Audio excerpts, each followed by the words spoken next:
शुरुआत मेरठ से हुई। पहले लव मैरिज का मामला था और पति देव साहब ड्रम में पाए जाते हैं। हनीमून मनाने अरेंज मैरिज पे जाते हैं मेघालय और वहाँ पे भी कत्ल कर दिया जाता है। उसमें भी आरोपी पत्नी निकलती है। तो आखिर इसके पीछे बड़ी वजह क्या है? न जाने कितने लोगों के मन की बात आपने पूछ ली।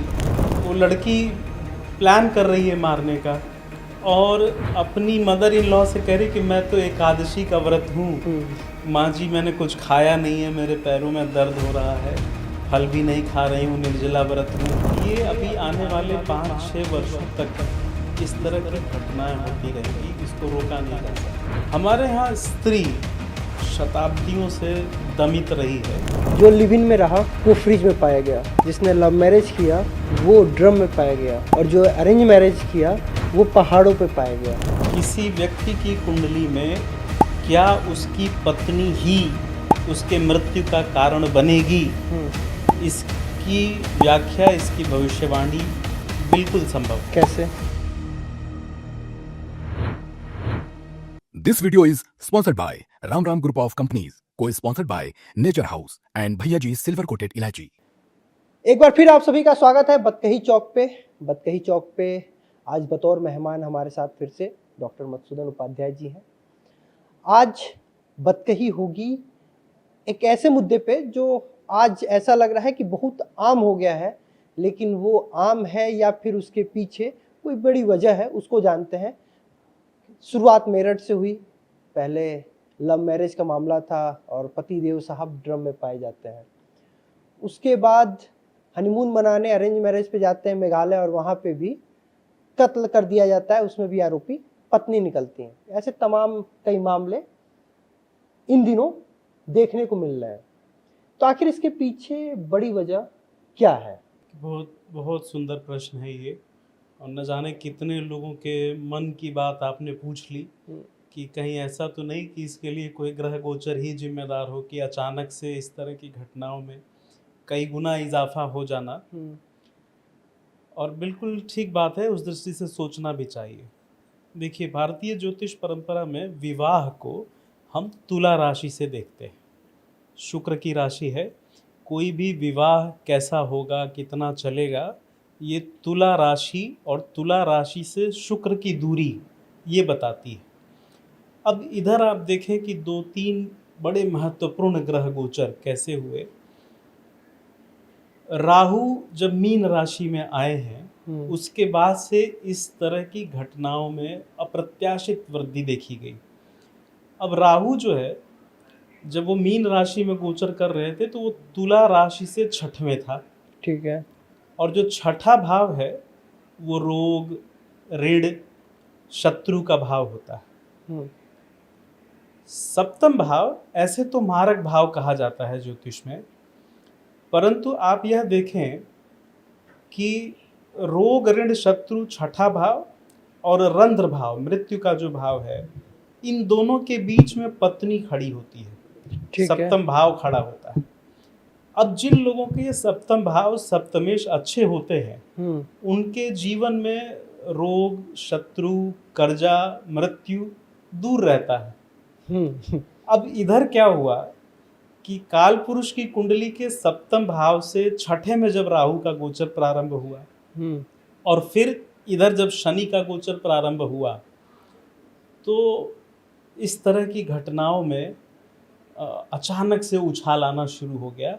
और ये केवल भारत की बात नहीं है, ये पूरे वैश्विक संदर्भ में भी हम इसको देख सकते हैं। राहु षड्यंत्र का कारक है। अच्छा।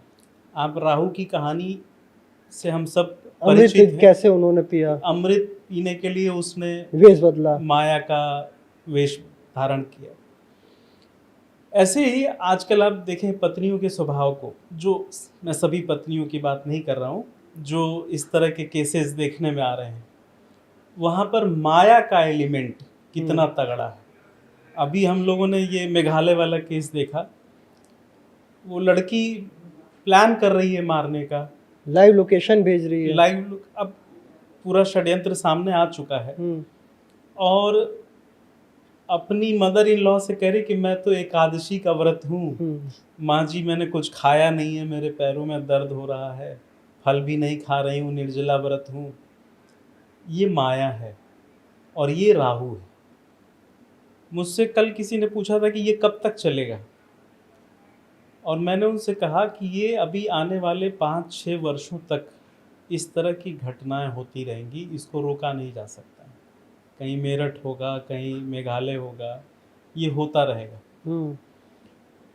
व्यवहारिक स्तर पर इसके कुछ अन्य कारण भी हैं, हालांकि उनके भी लक्षण सूत्र वो ज्योतिष में हैं, वो पकड़े जा सकते हैं। हमारे यहाँ स्त्री शताब्दियों से दमित रही है, यह स्वीकार करने में मुझे कोई परेशानी नहीं है। परेशानी नहीं, आपत्ति नहीं। शास्त्र कुछ और कहते हैं। शास्त्र स्त्री को देवी मानता है। समाज जिसके जीवन में शास्त्र साधारणतया लड़ने झगड़ने के वाद विवाद के स्तर पर ही शास्त्र आता है, आचरण में शास्त्र गायब है। तो अब वो स्त्री को जब बांधना होता है तो कहता है कि तुम तो देवी हो, तुम तो ये हो, लेकिन उसको वह स्वरूप दैनंदिन जीवन में दिखाई नहीं देता। स्त्री का दमन हुआ और वह स्त्री का जो मन है अब एक नए विस्फोट की तरफ जा रहा है। उसके पीछे एक कारण ये भी है कि बेजा स्वतंत्रता भी दी जा रही है। नहीं, अभी एक बात हुआ कि स्वतंत्रता पे बात है। जो लिव इन में रहा वो फ्रिज में पाया गया, जिसने लव मैरिज किया वो ड्रम में पाया गया, और जो अरेंज मैरिज किया वो पहाड़ों पे पाया गया। तो अगर ऐसे व्यक्ति, मतलब आपने कहा कि ये सब राहु का गोचर है, लेकिन अगर जैसे मेरे को अपनी कुंडली जाननी है, मुझे भी भाई शादीशुदा आदमी, अगर जानना है कि क्या मेरी भी कुंडली जो है सप्तम भाव, अगर सप्तम भाव मुझे देखना हो तो मैं क्या देखूं, अपने ज्योतिष से क्या पूछूं कि भाई मेरी कुंडली देखिए और पता कीजिए कि किस भाव में क्या है। देखिए, किसी व्यक्ति के मृत्यु का क्या कारण होगा इसका लगभग 100% एक्यूरेसी के साथ प्रेडिक्शन किया जा सकता है। किसी व्यक्ति की कुंडली में क्या उसकी पत्नी ही उसके मृत्यु का कारण बनेगी, इसकी व्याख्या, इसकी भविष्यवाणी बिल्कुल संभव है। कैसे? वही सप्तम भाव, सप्तमेश की उपस्थिति, नवांश कुंडली, इन सब के अध्ययन से मारक भाव मार्केश के साथ कैसा संबंध है, इसके अध्ययन से, इसके विश्लेषण से ये बात जानी जा सकती। कोई भी सक्षम ज्योतिषी बता सकता है। आपने देखा होगा कि अभी इंदौर के एक ज्योतिषी का वो वायरल हुआ कि मैंने राजा रघुवंशी का पहले ही कहा था कि आपकी पत्नी आपकी मृत्यु का कारण बन सकती है, आपको मंगल के उपाय ऐसे ऐसे करने चाहिए। वो इस समय इंटरनेट पे बड़ा वायरल है। चलिए, इसमें एक अवसरवादिता छुपी हो सकती है कि उनको मौका मिल गया अपनी प्रेडिक्शन को भुनाने का, लेकिन इससे ज्योतिष शास्त्र की अचूकता एक बार फिर से स्पष्ट होती है कि इस तरह की भविष्यवाणी की जा सकती है। अच्छा, विवाह संबंध जो है ना, जैसे हमारे यहाँ ये 16 संस्कारों में एक संस्कार है, ठीक है। अब हम जब विवाह के लिए चुनाव करते थे तो जिसको कहते हैं ना कि 7 पुश्तों की पड़ताल की जाती थी। इनकी दादी किस गांव से आई थी, इनकी नानी किस गांव की थी, है ना, इनके दादा क्या करते थे। ऐसा तो ना हो जहाँ हमने पाँव पूजा है वहां से बेटी लेते, बहू लेते हैं, ये सब पड़ताल होती थी। सारी नाड़ी दोष, मंगल दोष, कुंडली विश्लेषण, ग्रह मैत्री। अच्छा, एक चीज की तरफ मैं संकेत करना चाहता हूँ, इसमें ज्योतिष का बहुत बड़ा इन्वॉल्वमेंट है। हमारे यहाँ विवाह के तुरंत बाद एक लोकाचार था कि सास और ननद कहती थी कि 1.25 महीने कहीं नहीं जाना है, मांग बहोरा जाएगा। ठीक है, वो मांग बहोरने में जो सिंदूर इस्तेमाल होता है वो मंगल का प्रतिनिधित्व करता है। अब 1.25 महीने जब मांग बहोरा जाएगा, 1.25 महीने वो नया आया हुआ पारिवारिक का जो सदस्य है वो कहीं बाहर नहीं जा रहा है, तो उस घर के वातावरण, घर के लोगों की रुचि अरुचि, उनका मन, उनका अमन, उसमें वो थोड़ा सा कनेक्ट हो जाता है। और आज शादी हुई, कल आप चले गए हनीमून मनाने। ठीक है, एक तो यह हनीमून, यह पूरी तरह से विदेशी वितंडा है। हमारे यहाँ कोक शास्त्र, काम शास्त्र की इतनी पुस्तकें हैं, कहीं हनीमून का जिक्र नहीं। आप हनीमून मनाने का उद्देश्य क्या है कि आप एक दूसरे के साथ थोड़ा सा अडॉप्ट कर जाएं, समझ जाएं एक दूसरे को। तो इसके लिए दूसरे के घर की क्या आवश्यकता है, हम्म, इसके लिए किराए के होटल या किराए के डेस्टिनेशन की क्या आवश्यकता है। आप घूमिए, आप पूरी दुनिया घूमिए, ईश्वर करें आप इतने सक्षम हो, आप दुनिया के सारे देश घूम डालें, लेकिन थोड़ा सा समय लेकर के जाइए ना, 1-2 साल बीत जाए तब जाइए।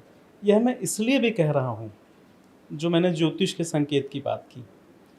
विवाह कब होता है? विवाह तब होता है जब सप्तम भाव जागृत हो। जागृत होता है। और मैंने अभी प्रारंभ में कहा कि सप्तम भाव, वो कोई भी लग्न, कोई भी राशि हो, सप्तम भाव मारक होता है। हम्म, तो आप ऐसे समय में एडवेंचर क्यों करने जा रहे हैं जब आपका मारक भाव जागृत है? ओके। आपको तो इस पीरियड मतलब को कम शब्दों में समझा जाए कि जब सप्तम भाव जागृत होता है तो शादी होती है, और वही भाव मारक का है, यानी शादी के समय आपको सचेत रहने की बहुत संभावना है। आपको एक लोकाचार की तरफ संकेत करें। गांव में शादी के 2, 4, 5, 10 दिन पहले से कक्कन बन जाता है। लड़का हो या लड़की हो, कहते हैं बाहर नहीं जाना है, लगन लागल बा। हाँ, लगन लगी है, उनको पता है कि लगन पे सप्तम भाव का प्रभाव आया है, बाहर मत जाओ, रिस्क हो सकता है। तो ये 1.25 महीने बीत जाने दो, 1.25 महीने में सूर्य चंद्रमा के ठीक ठीक परिवर्तन हो जाएंगे, वह सप्तम की जो मारकता है वह कम हो जाएगी, फिर जाओ ना, देश दुनिया घूमो आप।